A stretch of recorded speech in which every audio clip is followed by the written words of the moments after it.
Cheers, guys. Epix911, welcome to the Elitist Geek.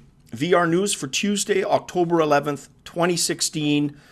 Let's jump right into VR, guys. Starting with some preamble, some updates, some non-news items, including where I was today. So I was at the Las Vegas Premium Outlet South. It's essentially a strip mall with a bunch of outlet stores in it. You can guess why I was there and who brought me there, but that's all good. Because while I was there, I saw a booth, and it was a virtual reality booth. I'm going to do a standalone video on this because it really made me reevaluate my initial thoughts on let's just make sure VR is out there and in people's faces.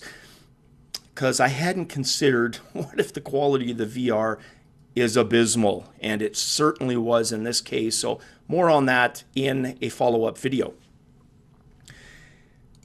Thumper for PlayStation VR. Hadn't heard of this game. It's an intense rhythm game. It's getting a lot of rave reviews from those who have tried it, who've seen early versions of it. And that includes staff on Upload VR. Check it out. It looks great. It looks very much like a Res style game, but is it going to be any fun? Well, if you listen to them go on about it, it does sound like a lot of fun. But as with so many of these PlayStation VR games, the truth is going to probably be pretty subjective to each of us really trying it. And I can't wait to get my hands on this and other games and start playing through them. Also, an update on Robo Recall. This is one of the Oculus Touch launch games that I talked about, which looks great. We're not really sure how the gameplay is going to be. If it's going to be as good as the graphics, it has the potential to be an amazing game. So there were not a lot of details on that except the few seconds of video footage that we had. Well, now we have 12 minutes. So I'm going to link the 12 minutes of Robo Recall gameplay. Have a look. Let me know what you think. Does it change your mind on this game? Does it, for the good or bad, right? Or does it leave you pretty much not caring or feeling the same you were before? Definitely curious. Let's also now talk about Sony PlayStation VR. Because of the launch tomorrow midnight, this is something that needs to be talked about. And I mentioned a couple of review sites, actually quite a few, talking about the poor tracking on the Sony PlayStation. And they felt a lot of the poor tracking had to do with the older camera technology, the controllers themselves just not being that great, and the light tracking itself not being that great. Giant Bomb in particular really laid into the tracking issues. And I'm going to include their article. Have a look. Like I said, a lot of review sites mentioned the bad tracking, but nobody rode it over the cliff like Giant Bomb did. So have a look. And then I'm going to include a link for Push Square, who basically said despite trying repeatedly to repeat the testing that Giant Bomb did, they couldn't reproduce the tracking issues. As much as they tried, they simply could not reproduce them. They also didn't run into the issues, with that 10-foot kind of magic marker line, saying that most of their testing was easily on the larger end of the 10 feet line.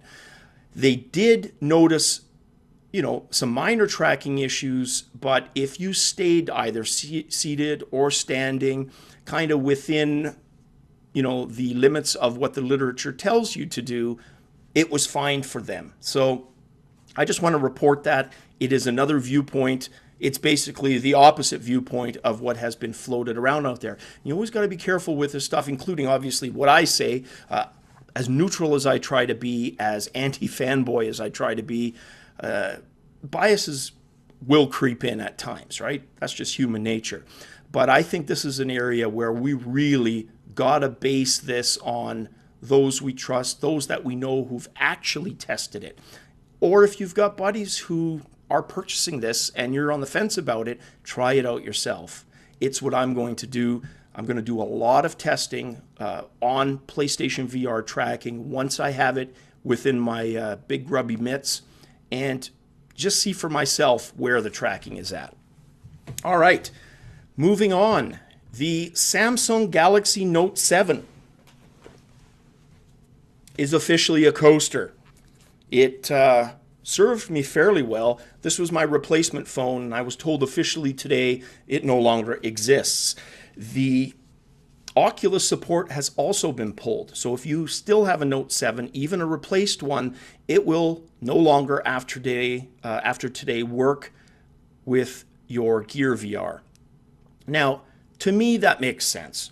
No matter how rare this issue is, you can imagine somebody out there having pieces of glass melted to their face because they put their Note 7 in their Gear VR and it literally exploded on them. And you know where the liability for that would go. I'm actually surprised they didn't do this earlier. So I don't blame them one bit.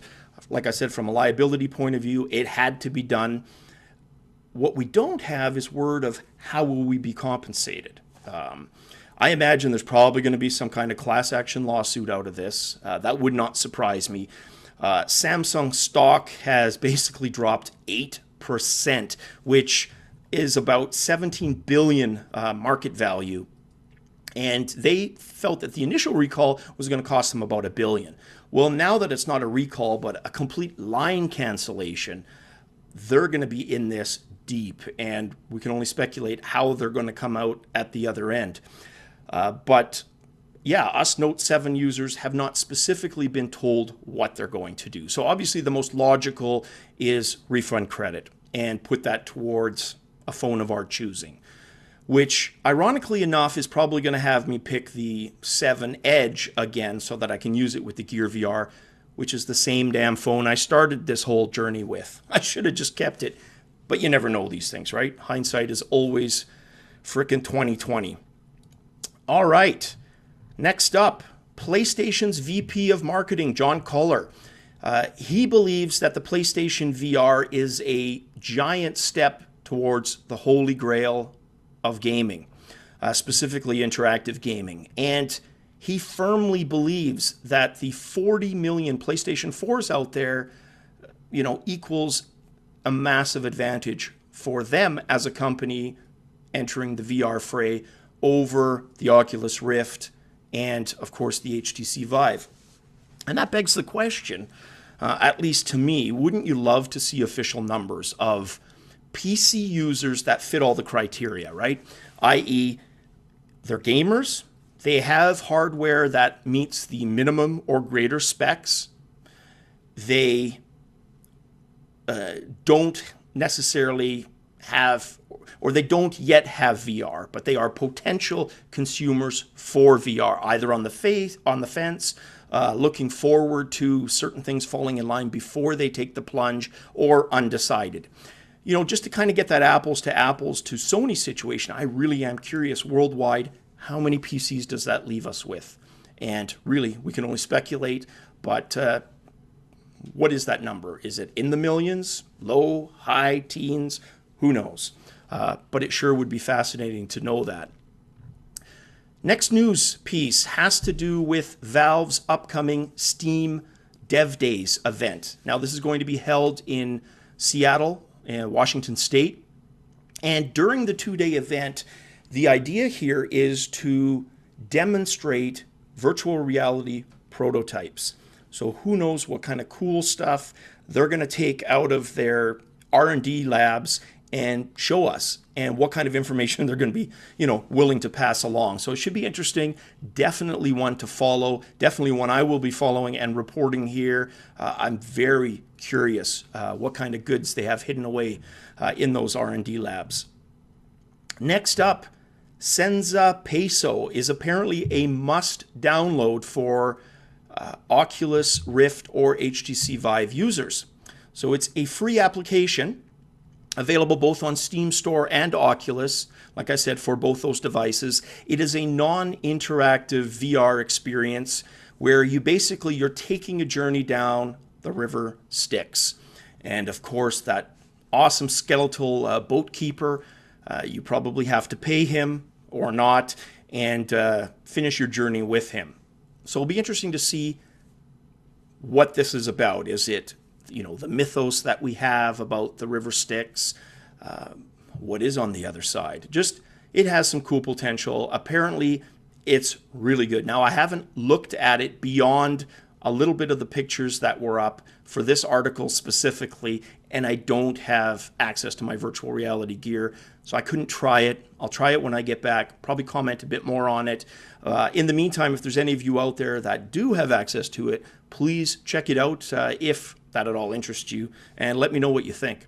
So once again, that's Senza Peso, and that's for both Rift and Vive.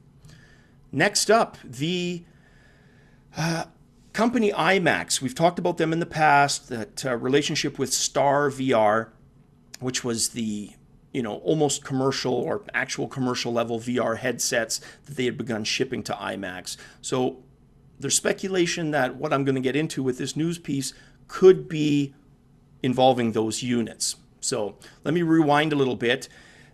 The plan that Imax has is to partner with European cinema operators, and that's going to include Odeon and UCI, and they want to open up Imax VR centers across Europe, eventually globally. They are starting with their first such setup in Manchester, England, and essentially it's going to be VR space. Again, speculation, it'll use the Star VRs. There's going to be VR pods for seated and standing experiences, and you're going to be able to choose between games and or 5 to 15 minute VR video experiences. So it'll be interesting once that comes out, because like I said, this is a test bed for them. If successful, it could be a part of a larger rollout, and might be responsible for bringing virtual reality into a lot of theaters worldwide. That's it for the news, guys. Like I said, I have another video coming up dealing with the outlet mall and the virtual reality, and just kind of a rethink on the whole, crappy versus good VR and being out there. So we'll discuss that in that video. As always, cheers, guys, and definitely catch you on the VR flip side.